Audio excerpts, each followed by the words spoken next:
Good evening. Last talk. So the title is Who Let the Viruses Take Control? I am a reader in microbiology here at the university and in a different department, so in the Faculty of Health and Life Sciences. Little dramatic flair.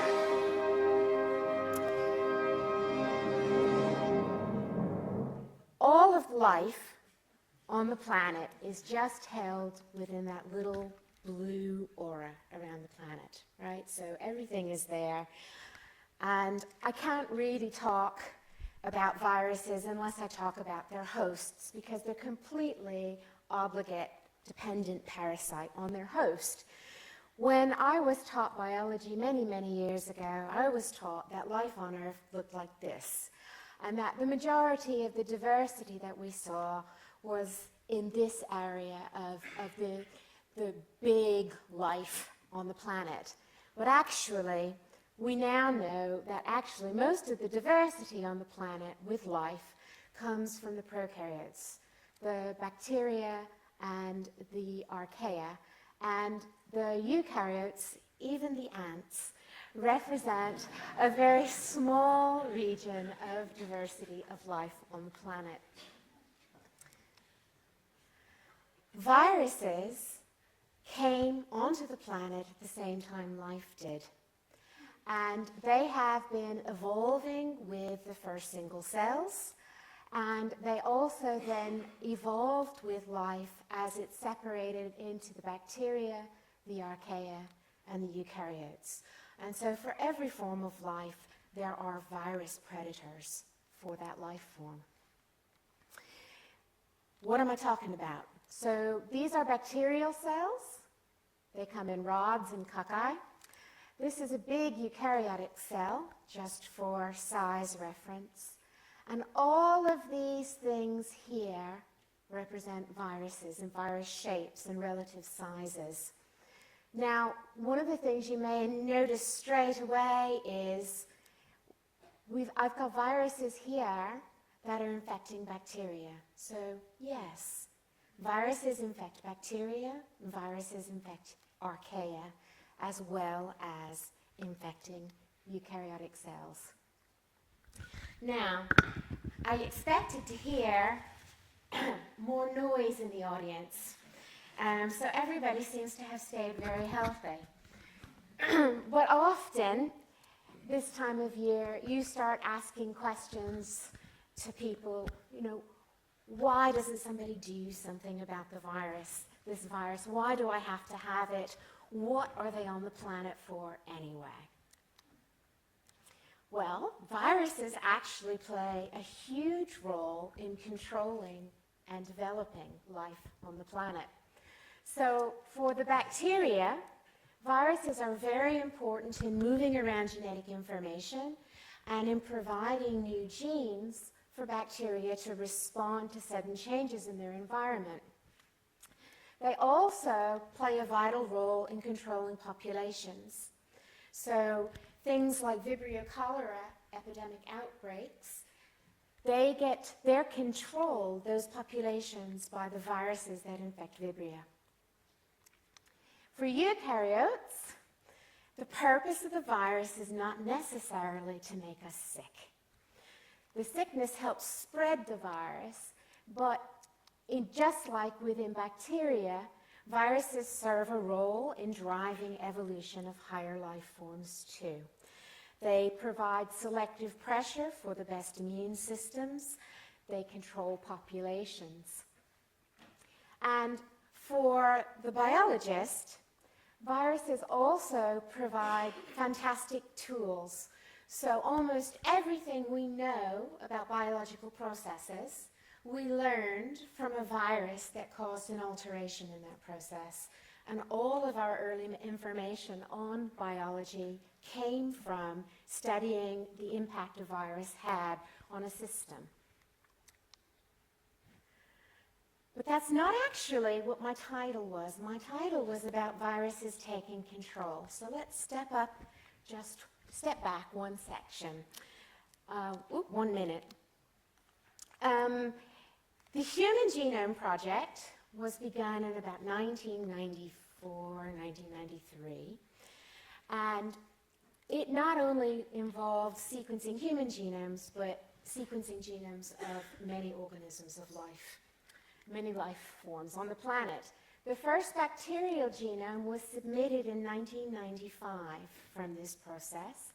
And when I checked yesterday at 5 o'clock in the evening, we had 55,677 bacterial genomes in the public databases.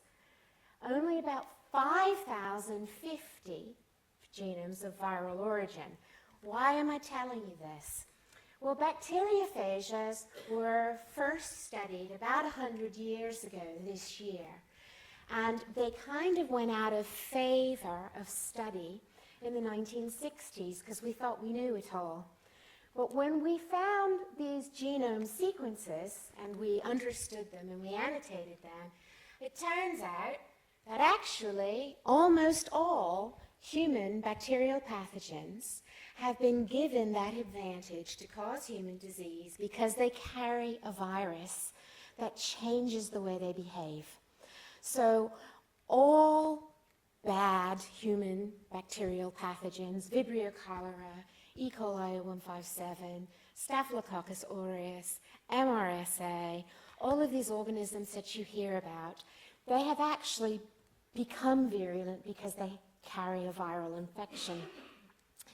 We still don't know a whole lot about many of the viruses.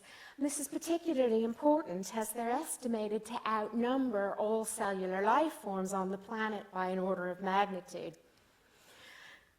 So, though I am giving a lecture on viruses, I have a picture of planets.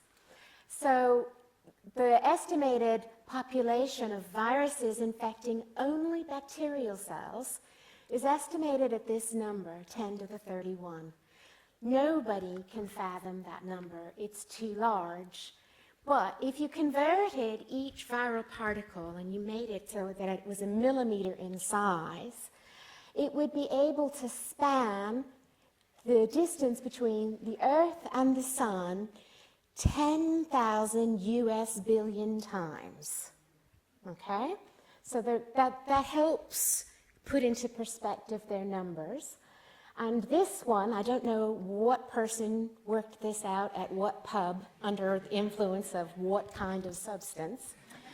However, if a bacterial virus was the size of a cockroach, okay, they would cover the surface of the Earth to a depth of 50,000 kilometers.